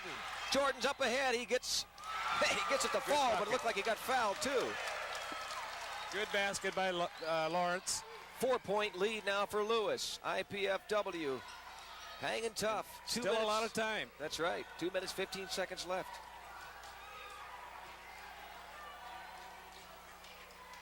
It's always hard to say whether pulling the ball out, slowing it down, is good for the team ahead or not. They need to be patient, that's for sure, but perhaps not necessarily killing the time. Another steal. Jordan up ahead to Bard. Bard gets it to fall. We're going to have a blocking foul and a possible 3-point play. And the Dons are only down by 2 now, Dave. This is getting exciting. Now we got that margin down to where it's very manageable. Lawrence Jordan now with 10 assists. And Steve Bard just made a huge bucket. That was his first bucket of the second half. Yeah, it's been a long dry spell for Steve. Let's hope he doesn't miss from here on out. 90-88. 1:51 left. It's always hard to decide for any team that's got what they think is perhaps a comfortable lead to pull the ball out, try to kill the time. And there's a difference, though, sometimes between killing the ball and not looking for a shot and then controlling the ball while you still look for the shot. But we'll see how it turns out. At least this one is really going to be tight, going right down to the end. And you can see Coach Andy Piazza telling his troops, hang in there. What do you think he's exactly telling them here? What do you think their game plan is for the last 2 minutes here? Well, I think he wants this next free throw really bad Yeah. because that makes the narrowest of margins. And Right. thus, Lewis could come down and score, but we could come back and hit three, and it's all tied up. Yeah, maybe we're seeing something else on our screen, Indiana Northwestern game, or maybe we're not. I don't know, but Indiana's and Northwestern are tied up right now at in the first half at 31 all. And we're back to our game here, IPFW against Lewis. IPFW has just made a tremendous comeback here, 90-88. Steve Bard's going to try to cut it to 1 with 1:51 left in the ball game. And he does. Bard now with 19 Now the steal points by and a Bruce steal. Rowland. Rowland up ahead. He's going to be called for traveling. My goodness. Must have gotten a little stutter step in there somewhere. But we're still all right. Well, I didn't see it, but I'm sure it was a good call. Well, nobody complained very much, so it must have been. Again, Lewis pulling out, looking like their primary objective is just to kill the clock. Yeah, but they're also killing their lead with that strategy. And again, there's a lot of time left on that clock. 1 minute and 20 seconds left. 15 on the shot clock for Lewis. And an errant pass. IPFW will get it and can go ahead on this next possession. 1:12 left. 90-89. The natives are restless. And again, with the time left on the clock, they can just about be assured of at least 2 possessions. Jordan holds it up over to Bard. Bard to Vandenveld. Inside to Sargent. And it's going to go out of bounds to IPFW. Good hustle by number 44, Dave Muse, for Lewis. Reset on the shot clock, but it won't make too much difference, I don't think. Indiana Purdue's not looking to take 45 seconds to score. 1:03 left in the ball game. 1 point deficit for IPFW. Vandenveld from 3-point territory. It's long. Rebound. Nice Sargent. rebound. Sargent gets it to Gets the fall. lead. 90-89. 91-90 now. IPFW has taken the lead with 52 seconds left. And enough time that Lewis cannot kill the entire clock and go for a last shot. IPFW will get the ball at least one more time, hopefully with a lead. 14 points for Sargent. Now we may see free throws really play a big role. Timeouts called by Lewis. And IPFW sky high right now with a 1 point lead. 35 seconds left. Well, it's been a tremendous effort here in the last 6-7 minutes by IPFW by not folding. When they got close, then it stretched out again. But they hung in there, got an opportunity to take the lead, and now they have it. Now, what do you think Lewis is going to do here in the last 35 seconds? They've got 25 on the shot clock. There's a 10-point difference there in the shot clock and the game clock. But well, they'll probably not be in any real big hurry to score because they know one way or the other Indiana Purdue is going to get the ball back with enough time to score again. So it's important to Lewis that they score. It's important to IPFW that they play excellent defense and not give up an easy shot.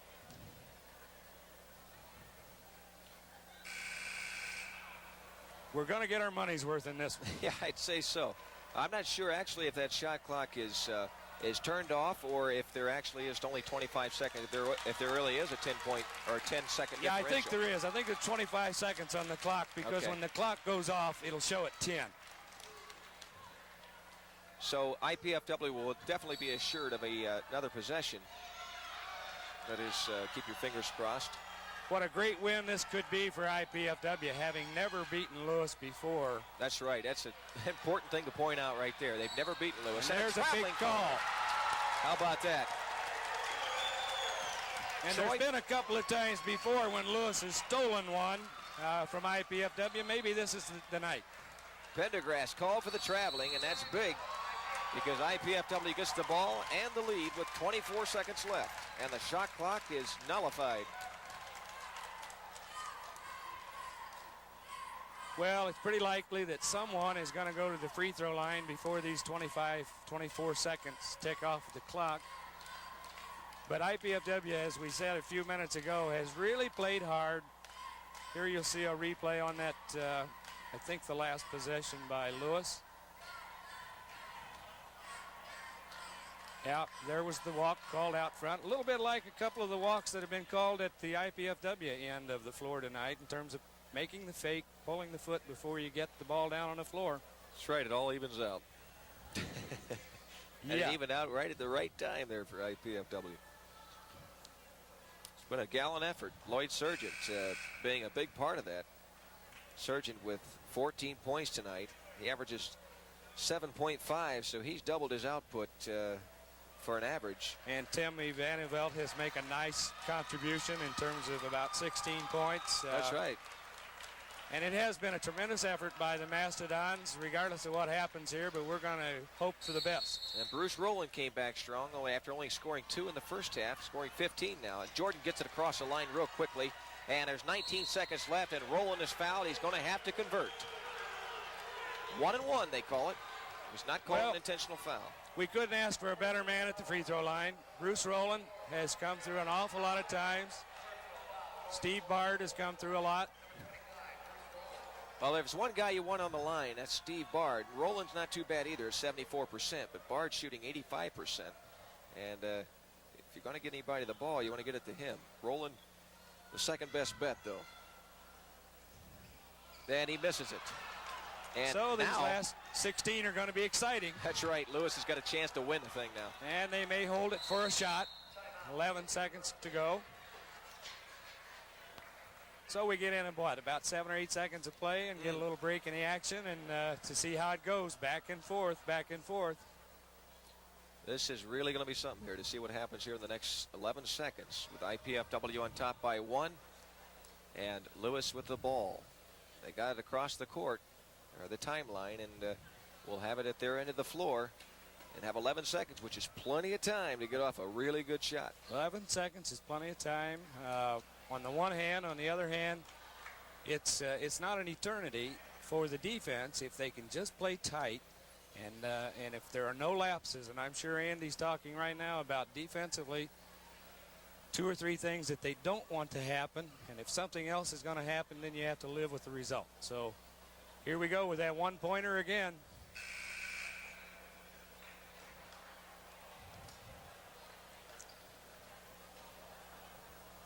And I would suspect if Lewis, for example, takes a shot, misses, IPFW rebounds, we may see another free throw opportunity.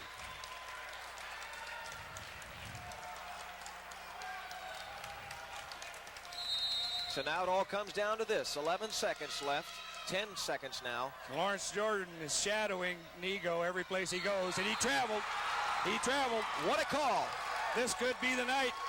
5 seconds left. Nego is called for traveling. 91-90. IPFW, all you have to do now is run out the clock. And the fans are on their feet. Great win for IPFW. Jordan with the ball, and he gets it away. It's going to be over, folks. The ball away before there could be a foul. That is the ball game. That is the game. 91-90. IPFW is victorious, and what a tremendous win for this program. It was a victory well earned, because these kids were, they were in a hole 2 or 3 times, but never quit, kept coming back. Yeah, they kept making a few mistakes here and there, but we saw Lewis make a couple of critical ones right near the end, Boy, I tell you, it's right near the end, too, with 20 seconds to go. 2 crucial traveling calls that just killed them. And it was interesting, as I said before, this is the first time IPFW has been able to beat Lewis University since we entered the Great Lakes Valley Conference. So there's none sweeter than that first one. Now let's just hope that's the first of many. Well, to round out the scoring for IPFW, a victorious IPFW, Lloyd Sargent had a whopping 14 points and doubled his scoring average and just had a whale of a ball game all around. Bruce Rowland came on strong in the second half with 15. Steve Bard ended up with 21 points altogether. Not 21, excuse me. 17 points for Steve Bard. And Tim Vanderveld just played a very inspiring second half with 16 points altogether for him. And Lawrence Jordan, although he committed quite a few turnovers, came through when it mattered with the assist, with 10 assists altogether and 5 points. And for Lewis University, Mark Nego had 21 points, 8 assists, and 6 rebounds, but he committed the most crucial turnover in the ball game right at the very end there when he was called for traveling. It's one of those situations, I think, where sure it was crucial at the time, but on the other hand, every play of the game is just one play in the whole game. So Nego shouldn't feel too badly about that turnover. He played a tremendous ball. Well, it was a questionable call too because the ball was tipped, and it was a tough call. It took some guts to call it, and well, not really some guts, just the home court here. So I guess you're supposed to get those kind of calls, right? When that happens, you better call it. That's right. You're supposed to get those kind of calls, especially here. But it does enable IPFW to go 17-6. 5 games to go. They're still in the running for a lot of things, including the fact that they're nearing their best season record ever. 19 victories, I think, would do it, and they're only 2 away from that. And they ought to gain a little confidence from this one tonight, because Lewis is a good ball club. They're up high in the GLVC standings, and it was just a good effort, both teams. Fun game to watch. Great to win. That's right. It's fantastic. So we're going to leave you now. It's 91-90. IPFW with a dramatic, thrilling win in the last few seconds of the ball game. And along with Dave Skelton, as you can see on the floor, the IPFW volleyball team is gearing up for 9:30 practice. Well, that's the only time the gym's available. That's when you go. That's right. For Mike Neely, well, not for Mike Neely, for Dave Skelton, excuse me, I'm Mike Neely, along with the IPFW Director Greg Schmitz, wishing you a goodbye until next time. 91-90, the final score. IPFW victorious.